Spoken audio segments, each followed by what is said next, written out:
ನಮಸ್ಕಾರ ವೀಕ್ಷಕರೇ.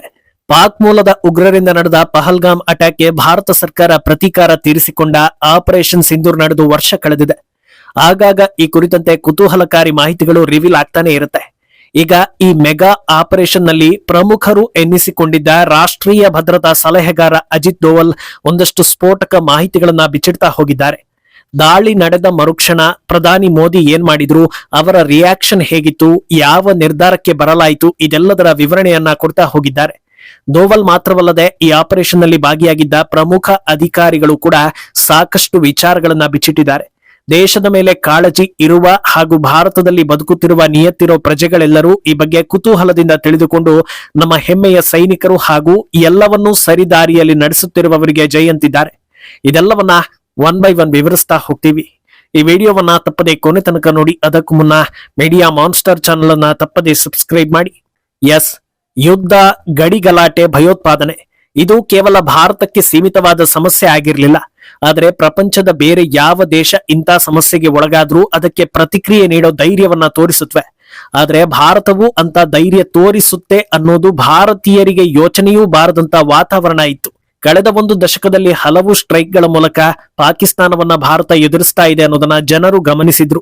ಆದ್ರೆ ಮನೆಯೊಳಗೆ ಬಂದು ಅಟ್ಟಹಾಸವನ್ನ ಮೆರೆದವರನ್ನ ಬುಡ ಸಮೇತ ಅಲುಗಾಡಿಸೋ ತಾಕತ್ತು ನಮಗೆ ಇದೆ ಅನ್ನೋದನ್ನ ಆಪರೇಷನ್ ಸಿಂಧೂರ್ ಪ್ರೂವ್ ಮಾಡಿತ್ತು.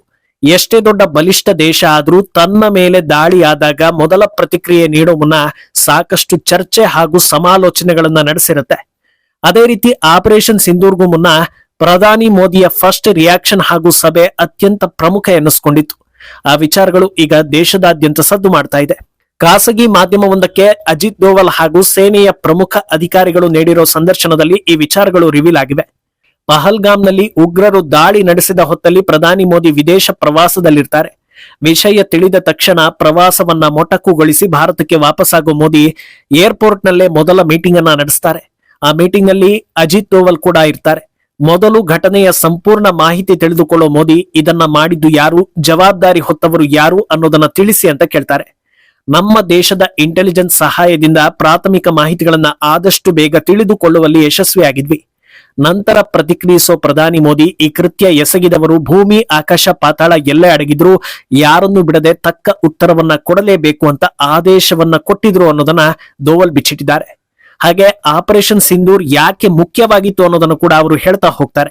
ಇಷ್ಟು ವರ್ಷಗಳಿಂದಲೂ ಪಾಕಿಸ್ತಾನದಲ್ಲಿ ಭಯೋತ್ಪಾದನೆ ಆಕ್ಟಿವ್ ಇದೆ, ಪಾಕಿಸ್ತಾನ ಭಯೋತ್ಪಾದನೆಯನ್ನ ಪೋಷಿಸ್ತಾ ಇದೆ ಅನ್ನೋದು ಈಗ ಸೀಕ್ರೆಟ್ ಆಗಿ ಉಳಿದಿಲ್ಲ. ಹೀಗಿರುವಾಗ ಭಯೋತ್ಪಾದನೆಗೆ ಬೆಂಬಲಿಸೋದು ಅಥವಾ ಅದನ್ನ ಮಟ್ಟ ಹಾಕದೆ ಕೈಕಟ್ಟಿ ಕೂರೋದು ಎರಡನ್ನೂ ಕೂಡ ಒಪ್ಪೋದಕ್ಕೆ ಸಾಧ್ಯವಿಲ್ಲ ಅನ್ನೋದನ್ನ ಪಾಕಿಸ್ತಾನಕ್ಕೆ ಅರ್ಥ ಮಾಡಿಸೋ ಅಗತ್ಯತೆ ಇತ್ತು. ಅವರಿಗೆ ಅರ್ಥ ಆಗೋ ಭಾಷೆಯಲ್ಲೇ ಹೇಳೋ ಅಗತ್ಯತೆ ಇತ್ತು. ಅಲ್ಲದೆ ಭಾರತ ಸಹಿಷ್ಣುವಾಗಿದೆ ಅಥವಾ ಭಾರತಕ್ಕೆ ತುಂಬಾ ತಾಳ್ಮೆ ಇದೆ ಅಂದ್ರೆ ಅದು ನಮ್ಮ ಬಲಹೀನತೆ ಅಲ್ಲ ಅನ್ನೋದನ್ನ ಬಹಳ ಸ್ಪಷ್ಟವಾಗಿ ಹೇಳೋ ಕೆಲಸ ಆಪರೇಷನ್ ಸಿಂಧೂರ್ನಲ್ಲಿ ಆಯ್ತು. ಈ ಸಂದೇಶ ಕೇವಲ ಪಾಕಿಸ್ತಾನಕ್ಕಷ್ಟೇ ಅಲ್ಲ, ಇಡೀ ವಿಶ್ವಕ್ಕೆ ನೀಡಿದ ಸಂದೇಶ ಅನ್ನೋದನ್ನ ಹೇಳ್ತಾರೆ. ಹಾಗೆ ಇಂಥ ದೃಢ ನಿರ್ಧಾರಗಳನ್ನ ಕೈಗೊಂಡಾಗ ನಾವು ಅನ್ಸ್ಟಾಪಬಲ್ ಆಗಿ ಮುನ್ನುಗ್ಲೇಬೇಕು, ಬೇರೆ ದಾರಿಯೇ ಇಲ್ಲ.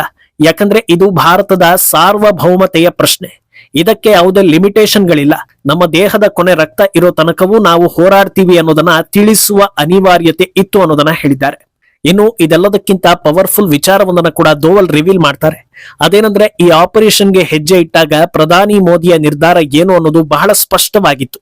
ಉಗ್ರರ ವಿರುದ್ಧ ಈ ಸಮರ ಕೇವಲ ಹೆದರಿಸೋದಕ್ಕೆ ಅಲ್ಲ ಅಥವಾ ತಾತ್ಕಾಲಿಕ ಅಲ್ಲ, ಈ ಹೆಜ್ಜೆ ಇಟ್ಟಿರೋದು ಕೊನೆಯ ಉಗ್ರನನ್ನು ನಿರ್ನಾಮ ಮಾಡುವ ಉದ್ದೇಶದಿಂದ ಅನ್ನೋದು ಕ್ಲಿಯರ್ ಆಗಿತ್ತು ಅನ್ನೋದನ್ನ ದೋವಲ್ ಹೇಳಿದ್ದಾರೆ.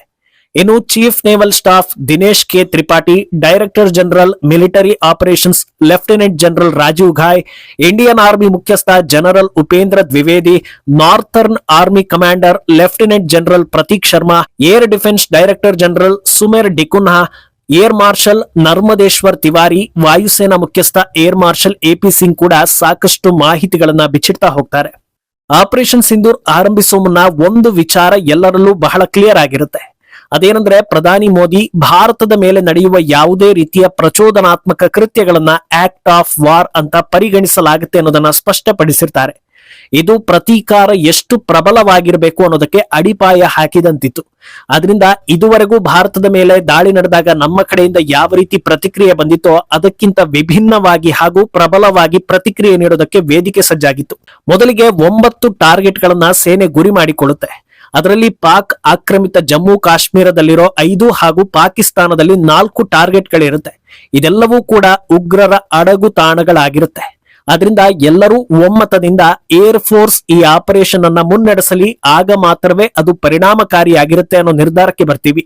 ಏನು ಗುರಿ ಮಾಡಿಕೊಂಡಂತೆ ಬಹಳ ಸ್ಪಷ್ಟವಾಗಿ ಉಗ್ರರ ಅಡಗು ತಾಣವನ್ನ ಮಾತ್ರ ಟಾರ್ಗೆಟ್ ಮಾಡಬೇಕು, ಬೇರೆ ಏನೂ ಅಲ್ಲ ಅನ್ನೋದಕ್ಕೆ ಬದ್ಧರಾಗಿದ್ವಿ. ನಂತರ ನಮ್ಮ ಸೇನೆ ಬಳಿ ಇರೋ ಎಲ್ಲಾ ಅತ್ಯಾಧುನಿಕ ಶಸ್ತ್ರಾಸ್ತ್ರಗಳನ್ನ ಸರಿಯಾದ ಸ್ಥಳದಲ್ಲಿ ಇರಿಸೋ ಕೆಲಸ ಆಗುತ್ತೆ. ಮೊದಲಿಗೆ ಎಲ್ಲಾ ರೀತಿಯ ರಿಹರ್ಸಲ್ ಗಳನ್ನ ನಡೆಸಲಾಗುತ್ತೆ. ಅಂತಿಮವಾಗಿ ನಾವು ಯಾವ ದಿನ ಪ್ರತಿದಾಳಿ ನಡೆಸಬೇಕೋ ಆ ದಿನ ಎಲ್ಲರೂ ಶಸ್ತ್ರ ಸನ್ನದ್ಧರಾಗಿ ಕಾದು ಕೂತಿದ್ವಿ. ಮೇ 7, 2025 ಬೆಳಗಿನ ಜಾವ ಅಥವಾ ಮೇ 6 ಮಧ್ಯರಾತ್ರಿ 1:05 ಆತ್ಮವಿಶ್ವಾಸದೊಂದಿಗೆ ನಮ್ಮ ಆರ್ಭಟ ಶುರುವಾಗುತ್ತೆ. ಅಂದಹಾಗೆ ಈ ನಿಗದಿತ ಸಮಯ ಅಂದ್ರೆ 0105 ನಲ್ಲಿ ಯಾರ ಆರ್ಡರ್ಗೆ ಕೂಡ ಕಾಯೋ ಅನಿವಾರ್ಯತೆ ಇರೋದಿಲ್ಲ. ಸಮಯ ಬರ್ತಾ ಇದ್ದ ಹಾಗೆ ಎಲ್ಲರೂ ಕೂಡ ಕಾರ್ಯಪ್ರವೃತ್ತರಾಗ್ತಾರೆ. ಹಂತ ಹಂತವಾಗಿ ನಾವು ಪೂರ್ವ ನಿಗದಿಯಂತೆಯೇ ಎಲ್ಲವನ್ನೂ ಸಾಧಿಸ್ತಾ ಹೋಗ್ತೀವಿ. 100ಕ್ಕೆ 100 ನಮ್ಮ ಗುರಿ ಮುಟ್ಟಿದ್ದೀವಿ ಅನ್ನೋ ಕನ್ಫರ್ಮೇಶನ್ ಮೆಸೇಜ್ ಕೂಡ ಬರುತ್ತೆ. ಇದು ಸೇನೆಗೆ ಅತ್ಯಂತ ಸಂತಸದ ಹಾಗೂ ಸಮಾಧಾನಕರ ವಿಚಾರ ಆಗಿರುತ್ತೆ. ನಮ್ಮ ಟಾರ್ಗೆಟ್ ಮುಗಿತಾ ಇದ್ದ ಹಾಗೆ ಕೊನೆಗೂ ಉಗ್ರ ದಾಳಿಯಲ್ಲಿ ಸಂತ್ರಸ್ತರ ಕುಟುಂಬಕ್ಕೆ ನ್ಯಾಯ ಕೊಟ್ಟಿದ್ದೀವಿ ಅನ್ನೋ ಸಾರ್ಥಕ ಮನೋಭಾವ ನಮ್ಮಲ್ಲಿತ್ತು. ಆದ್ರೆ ಇದು ಇಲ್ಲಿಗೆ ಮುಗಿಯೋದಿಲ್ಲ. ಪಾಕಿಸ್ತಾನ ಪ್ರತಿದಾಳಿ ಮಾಡುತ್ತೆ ಅನ್ನೋದನ್ನ ಗ್ರಹಿಸಿದ್ವಿ. ಹಾಗೆ ಅದಕ್ಕೆ ಎಲ್ಲಾ ರೀತಿಯಲ್ಲೂ ಸಿದ್ಧರಾಗಿದ್ವಿ. ಮುಂದಿನ ಹಂತ ಅತ್ಯಂತ ತೀವ್ರವಾಗಿರುತ್ತೆ ಅನ್ನೋದನ್ನ ಅರ್ಥ ಮಾಡಿಕೊಂಡೇ ಹೆಜ್ಜೆ ಇಟ್ಟಿದ್ವಿ. ಲೈನ್ ಆಫ್ ಕಂಟ್ರೋಲ್ ನಲ್ಲಿ ಅವರ ಕಡೆಯಿಂದ ದಾಳಿ ಆಗ್ತಾ ಇದ್ದ ಹಾಗೆ ನಮ್ಮ ಮಿಸೈಲ್ಗಳು ಕೂಡ ಹಾರೋದಕ್ಕೆ ಶುರು ಮಾಡಿದ್ವು. ನಂತರದ 2-3 ಗಂಟೆಗಳು ಬಹಳ ತೀವ್ರತೆಯನ್ನ ಹೊಂದಿತ್ತು. ನಮ್ಮ ಎಲ್ಲಾ ಶಸ್ತ್ರಾಸ್ತ್ರಗಳು ಕೂಡ ಓಪನ್ ಆಗಿದ್ವು. ನಮ್ಮ ಮೇಲೆ ಒಂದು ರೀತಿಯ ಪ್ರೆಷರ್ ಇತ್ತು. ಅದೇನಂದ್ರೆ ಪಾಕಿಸ್ತಾನವನ್ನ ಕೌಂಟರ್ ಮಾಡೋದಕ್ಕೆ ನಾವು ಪ್ರತಿದಾಳಿ ನಡೆಸಿದ್ರು ನೈತಿಕತೆಯನ್ನ ಮೀರೋ ಹಾಗಿರ್ಲಿಲ್ಲ. ಅಂದ್ರೆ ಯಾವುದೇ ಧಾರ್ಮಿಕ ಕಟ್ಟಡಗಳು ಹಾಗೂ ಜನಸಾಮಾನ್ಯರನ್ನ ಗುರಿಯಾಗಿಸಿ ದಾಳಿ ನಡೆಸದಂತೆ ಯುದ್ಧದ ನಿಯಮಗಳ ಅನುಸಾರವಾಗಿ ಹೋರಾಟ ನಡೆಸ್ತಾ ಇರ್ತೀವಿ. ಆದ್ರೆ ಪಾಕಿಸ್ತಾನ ಮಾತ್ರ ಯಾವುದೇ ನಿಯಮ ಹಾಗೂ ನೈತಿಕತೆಯನ್ನ ತೋರಿಸದೆ ದಾಳಿ ನಡೆಸಿತ್ತು. ಗುರುದ್ವಾರಗಳು, ದೇಗುಲ ಎಲ್ಲವನ್ನೂ ಅವರು ಟಾರ್ಗೆಟ್ ಮಾಡಿ ದಾಳಿ ಮಾಡಿದ್ರು. ಇದು ಅತ್ಯಂತ ಹೇಯ ಕೃತ್ಯ. ನಮ್ಮ ಮೇಲಿನ ದಾಳಿಗೆ ಪಾಕಿಸ್ತಾನವನ್ನ ಟಾರ್ಗೆಟ್ ಮಾಡದೆ ಕೇವಲ ಉಗ್ರರನ್ನ ಟಾರ್ಗೆಟ್ ಮಾಡಿದ್ರು. ಪಾಕ್ ಸೇನೆ ನಮ್ಮ ನಾಗರಿಕರನ್ನ ಟಾರ್ಗೆಟ್ ಮಾಡಿತು. ಈ ಹೊತ್ತಲ್ಲಿ ಪಾಕಿಸ್ತಾನ ಭಾರತದ ಮೇಲೆ ದೊಡ್ಡ ಮಟ್ಟದಲ್ಲಿ ದಾಳಿ ನಡೆಸೋದಕ್ಕೆ ಪ್ಲಾನ್ ಮಾಡಿದೆ ಅನ್ನೋ ಸುದ್ದಿ ಕೂಡ ಬರುತ್ತೆ.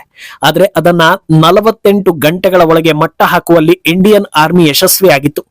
ಪಾಕ್ನ ಈ ನಡೆ ನಮ್ಮನ್ನ ಇನ್ನಷ್ಟು ಕೆರಳಿಸಿದ್ರಿಂದ ಈ ಬಾರಿ ನಾವು ದೊಡ್ಡ ಮಟ್ಟದ ಉತ್ತರಕ್ಕೆ ನಿರ್ಧರಿಸಿ ಪಾಕ್ನ 11 ಏರ್ ಬೇಸ್ ಗಳನ್ನ ಟಾರ್ಗೆಟ್ ಮಾಡಿದ್ವಿ.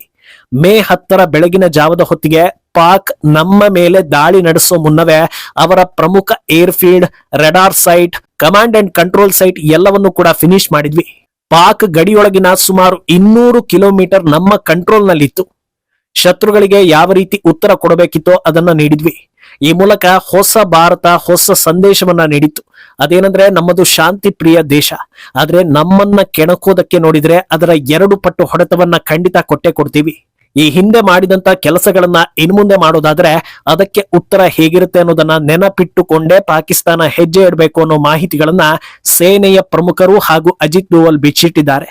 ಇದರ ಸಂಪೂರ್ಣ ವಿಡಿಯೋದಲ್ಲಿ ಇನ್ನೂ ಕುತೂಹಲಕಾರಿ ವಿಚಾರಗಳು ರಿವೀಲ್ ಆಗುವ ಸಾಧ್ಯತೆ ಇದೆ. ಈ ಬಗ್ಗೆ ನಿಮ್ಮ ಅಭಿಪ್ರಾಯವನ್ನ ತಪ್ಪದೆ ಕಮೆಂಟ್ ಮೂಲಕ ತಿಳಿಸಿ.